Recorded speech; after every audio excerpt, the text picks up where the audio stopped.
Yes, greetings, blessings, everybody passing through. I've got a special guest joining me live and direct on IG Live right now. I'm looking forward to this one.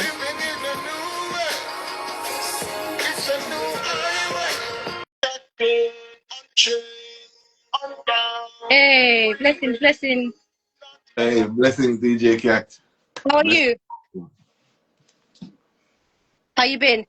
Um, well, I can't complain. Good, Doing good. that's good. Doing- I love that. I love that. You know what? First of all, congratulations on your releases that you've just put out there because honestly, I feel like they're a new lease of life for the music. Great pieces of work. Absolutely, absolutely. I think if I could say so myself, I think it's a great body of work. You know, sometimes when a body of work come along and you're like, this stands apart.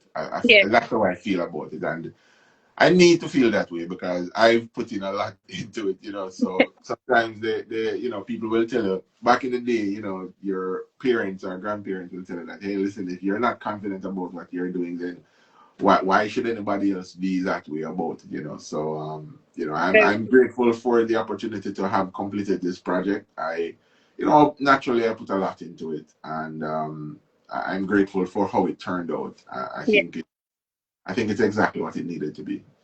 for real, for real. So let's talk about it. So let's talk about, I guess, your journey at the beginning. How did it start? Because your music is very different to anybody else's that I've heard, if I'm honest.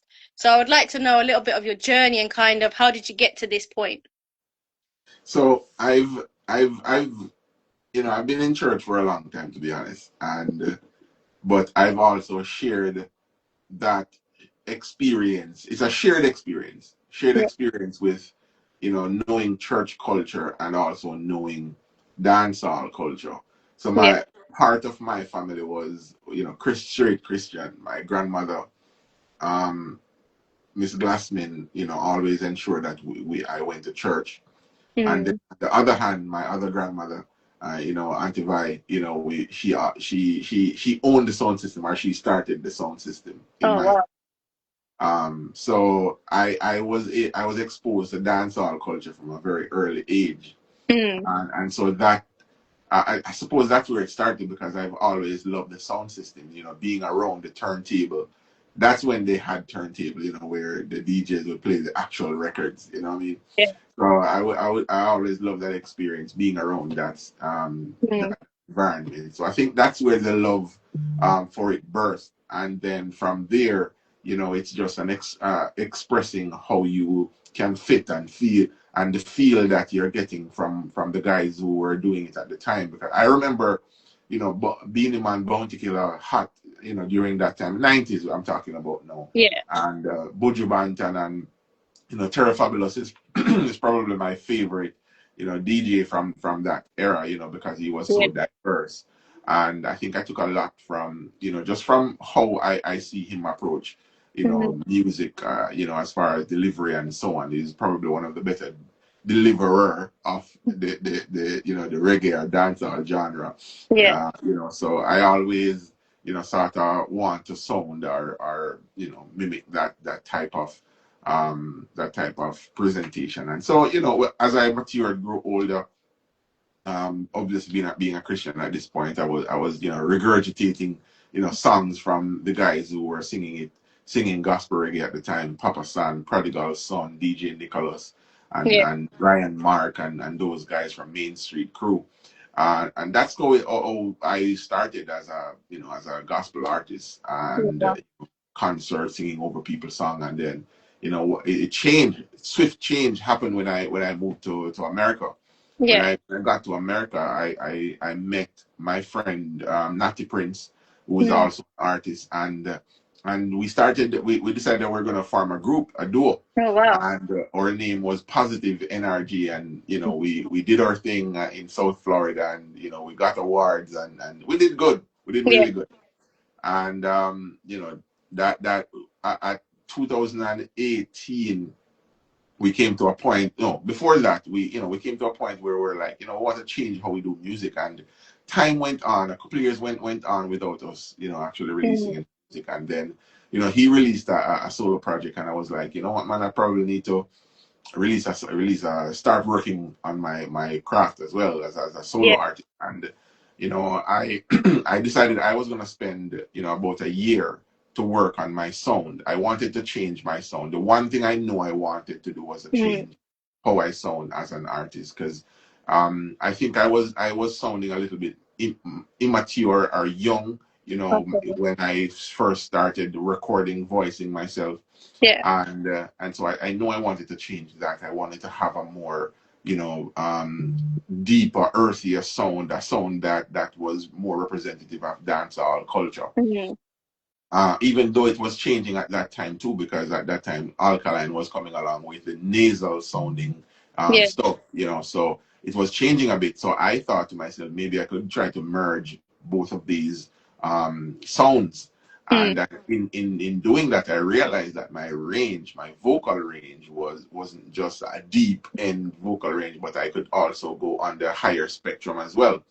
So Mm. I realized that it was very dynamic. So I began to experiment with these, different ranges, Yeah. and that became that resulted in my first single, "Purpose." Mm. And then from there, I kept working on it until I feel comfortable that this is where I am. This is the sound. And one thing I did before this EP, though, in particular, Yeah. I spent maybe about 6 months or so recalibrating my mind about writing, the writing process. I did some studies and I did some training on professional writing. Yeah. And so I kind of took a break. I took a step off the pedal and I said, you know what, let me try to do this, because this will only edify my writing ability. And at that point I wanted very, very much to show a different side of me. And because all along I was producing mainly dancehall songs. Okay. And then when I did that writing course and so on, I started just to expand. Mm. And at writings, I believe that changed the whole thing, the whole Outlook. the whole new project, Yeah. because I was able to start. I started writing differently, honestly. And the songs that you're hearing now are as a result of this study that I did, and this time that I Mm. took to work on me as an artist and figure out what it is that I needed to do in order to get this project where it needs to be. And I'm Yeah. thankful that I did that. I hear that. I hear that. So, I mean, you've told us about your journey, and I gotta take it back a little bit because you spoke about the sound system. And am I Yeah, right in saying that the sound system was called Turbosonic? Turbosonic in Rocky Point, Okay. right? Yeah, you're right. You So, did your research. of course, you have to, right? You have to. So, do you know why the sound system was called that? Because I'm interested. I think at the time, I think a lot of sound systems were called sonic. Okay.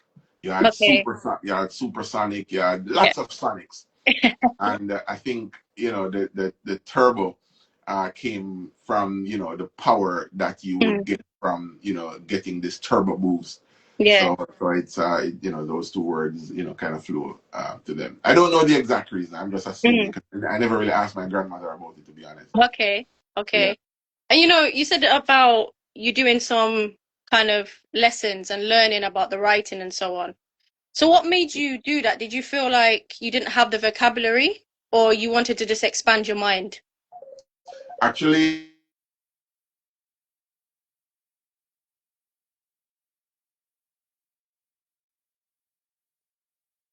so to Mm. speak.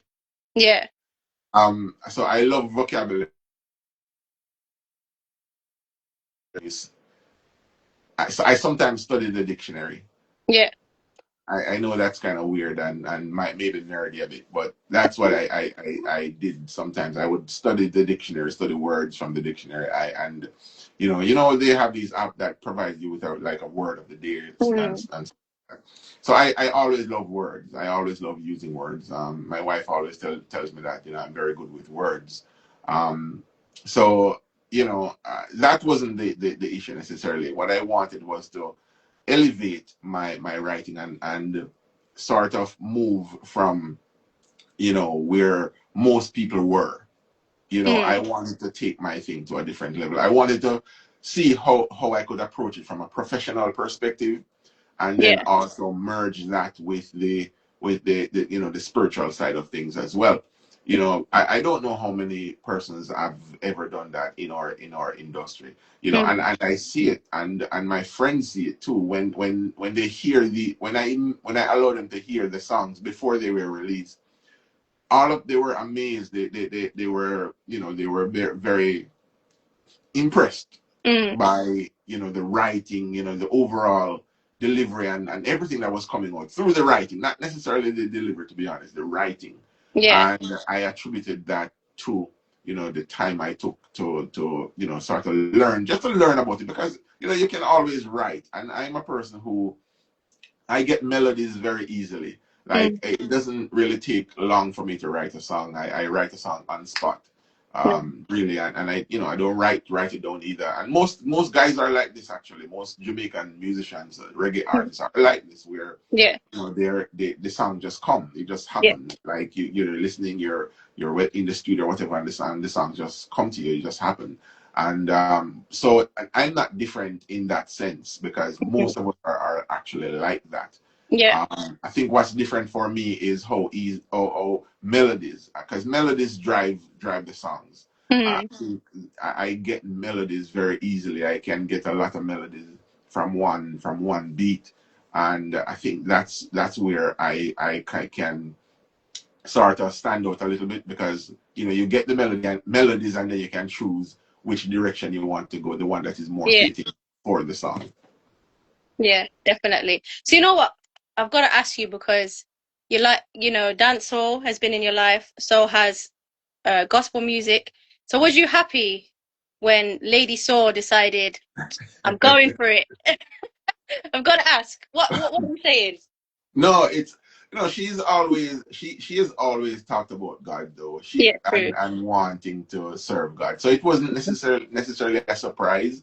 We Yeah. were just very happy that, you know, we were able to, she was able to make that decision Mm. before, you know, it's way late, and at a time in her life, in her career as well, where she was very successful.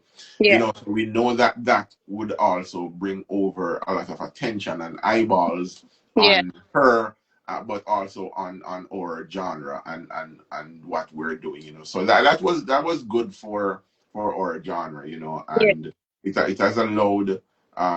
For, you know, when Papa San got saved, Stitchy got saved, it allowed for more people to, you know, pay a little bit more attention to what we're doing on the gospel reggae side of things. So, you know,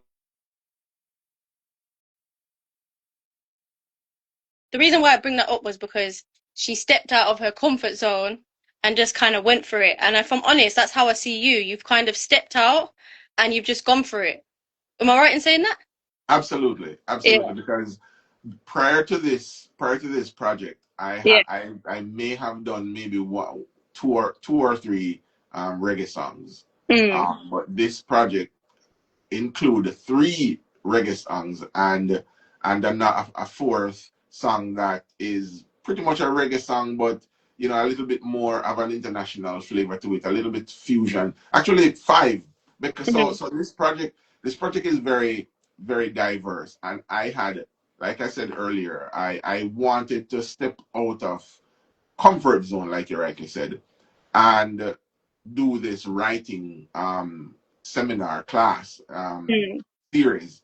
And because I know that what I had was good, Mm. but I know if I wanted to go to another level, I had to sort of move from where I'm comfortable with writing like this, I'm okay writing dancehall songs, and Mm. move into a different stratosphere where the songs actually stand out. I can, you know, I can get to a point where I write a song, and they're going to stand out. So yeah, for sure, I had to step outside of what felt very comfortable, Mm. because I mean, before this project, I had songs that were doing well. You know, I've gotten awards for collaborations and so on. So I was on a upward trajectory, so to speak. Yeah. But I felt like I needed to make a big jump, and I feel Mm. like, you know, working on this project has allowed me to do that, especially the writing side of things. For real. I need you to as well because there's a song that you've done called Jamaica is My Home. And I wanted to know about that tune because it hits differently. You know Well, what? me doing it. Yeah. You know what? That song almost never happened the way how it turned out, Oh, and the wow, reason okay. is because the song was I wanted to write a song. Me and my friend, The Journey, Mhm. who's the producer, Yeah. we wanted to write a song about Canada because of the World Cup that was coming in Canada. Yeah. So we said, let's write a song that they could use, that Canada can use as a, sound, for the World Cup.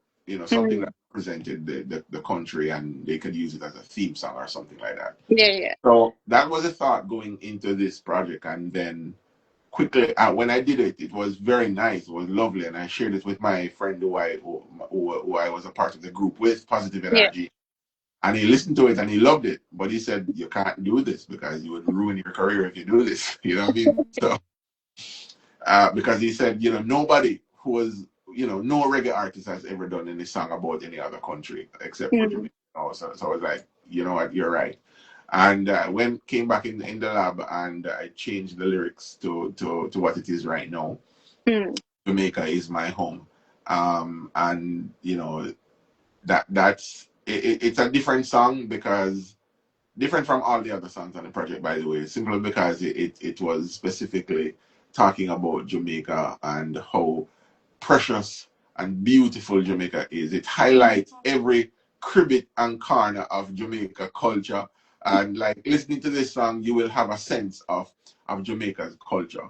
Mm. What it is that we do and enjoy, and how people are, how people behave in the island, and so on. So yeah, I think it's a great um capsulation of what you will actually experience if you're a Mm. visitor and you go to Jamaica. Yeah, man, I feel that way. For real, for real. And there's another song as well called Rescue Me. And if I believe this one is the one that only has a visual at the minute. Yes, yes, that's the only one that is a video to at the moment. But actually, Yeah. tomorrow we're gonna be filming the video for the song Big Up. Oh, nice. Yeah, so that should be out by next weekend, actually. So that song is a very powerful song too. It's actually the lead song, because I Mm. released it a year ago. If you can believe that, a year and a couple of months ago. And I wanted to follow it up sooner, but I couldn't because the song was doing so well especially in England, Mm. especially where you are. Maybe you're the one who's been playing it. So, Maybe I do play it. but Yeah, man. It's definitely a great tune. And yeah, I think it needs more and more plays though. yeah, It's being played, but I think all of the tunes that you've released as of recent, they need more traction. yeah, man, Yeah, absolutely. for real. Absolutely. But yeah, that song led the way, and Mm. it sort of helped the other song spring off of it too, because it did fairly well in the different circles. So Mm. that song is a good song, big song. For real. And I've just got a question that came through and they're asking what is the name of the EP? So you can tell them what is the name of the whole project? The EP is called NewMan. Mm. NewMan, yeah. And So the what, reason for you got to say that. What's the reason? You took it the right out of reason my for mouth. so sometimes in our lives, we go through different experiences as human beings. Mm. Very lows and lows, and things not turning out the way how we like them to be. And Mm. sometimes it can create this thought that I don't know if I'll ever be able to make it or be successful. And the Newman project basically is a reminder that, hey, listen, no matter how far you've gone, you can still dust Mm. yourself off, and God can turn around your life Mm. to the point where you become transformed into this new person. But you also have to allow God Himself to turn around your life. You know what I mean? And Yeah, that's really the crux of it. for sure. And for people that are locked in right now and might not necessarily believe in God or believe in the Bible or follow the scriptures, what what particular piece of the Bible would you turn them to, say, have a look at that? Well, I would say look at Jesus's ministry and Mhm. how he approach people. And sometimes even from our side as believers, sometimes we get it wrong too. Mm. We don't get it right all the time. We get it wrong Yeah. in terms of how we deal with persons who don't see our faith the way how we do.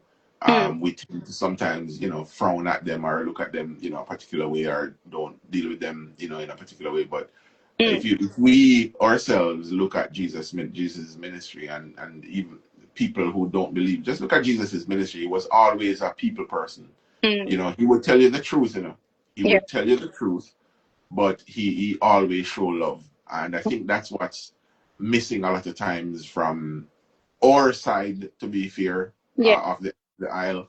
We don't always show the kind of love that people needs to feel from us. And Mm. I think this is what is missing, a lot of time, the love that Christ preached. Whether or not he agreed with you, yes or no, if he was scolding you or whatever, he always showed love. And there's always love in and he was compassionate. Mm. The Bible speaks quite often about him being, compassionate to what people were going through, and it always talks about, he looked at them and then he felt compassion towards them because of what they were going through. I Mm. feel like though, we don't do that a lot of times, and compassion will help you to, want to find out what's going on in somebody's life, Mm.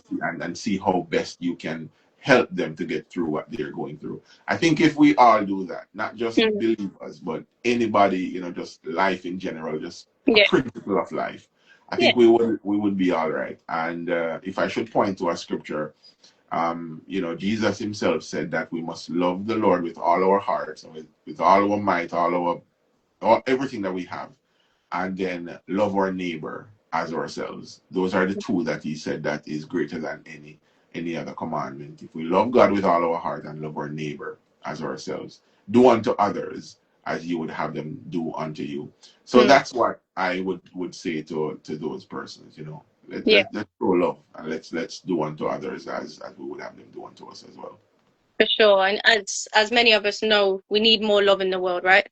We Hmm. definitely do. Instead of That's war, right. That's right. That's right. definitely. And we're coming to the last little bit of the interview, and I can't have you on here and not ask you to sing, right? All right. Tell me So, what you want. What do you so want to hear? well, I mean, I've told you the ones I like, but I want you to do the one that you're feeling.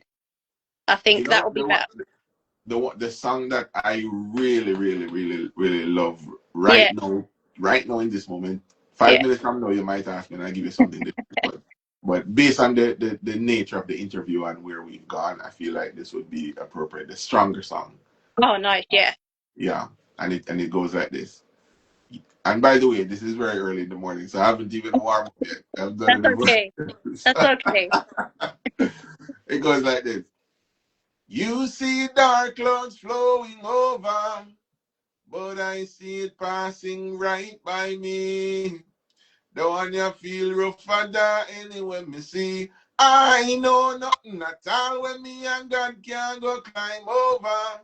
You see a door shut, but me hear a padlock drop.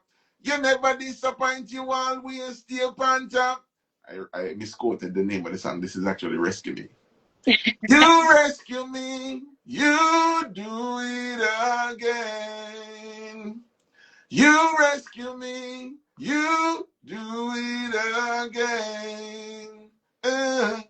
I was down in the valley, nobody seemed to care. Then you came along and lifted me, now am I like I'm out of stairs. All right. You say things are getting worse, but I know things getting better. I know you don't see it, but faith is a winner. I know no pain at all when me God can heal the earth. When sickness come, we have a cure for that. The blood of Jesus set me free with a drop. You rescue me, you do it again. You rescue me, You do it again. I was down in the valley and nobody seemed to care. Then you came along and lifted me. Now am I like I'm out of space. Yay. Oh, oh, oh, oh, oh. Pure energy, pure energy. And before we do go, what would you like to say to your listeners, the people that have just started following you or have been supporting you for a long time? What would you like to say? God is a good God, and I Mm, thank God for every person who has taken the time out to listen to any one of my songs, to follow me on social media, and to interact with me. I'm very grateful. mm, Persons are busy and their time is precious, and so when somebody can take the time to do that, I'm always very grateful, and I'm always very responsive as well. So I'm always thankful. I'm always thankful for persons who connect with me, because they have so many things to do. There's so many stimuli in this world, mm. for them to give you the time of day, that Yeah. is powerful. And so I'm grateful for that. Even right now for this interview, DJ Kat, I'm very grateful for this opportunity to spend this time with you and to share my story, and you allowing me on your platform to share my story as well. So thank you. Anytime, you're always welcome. Please just keep being you, because the music that you're producing is definitely it's uplifting regardless of what faith, religion, etc. So just keep doing your thing and I'll be playing it. Yeah, man. Thank you. Thank you. Anytime. Thank Blessings you. for the interview. And of Blessing. course, yeah, people go and support. That's right, yeah? Thank you. No problem. Speak Blessing. soon. Bless All up. right.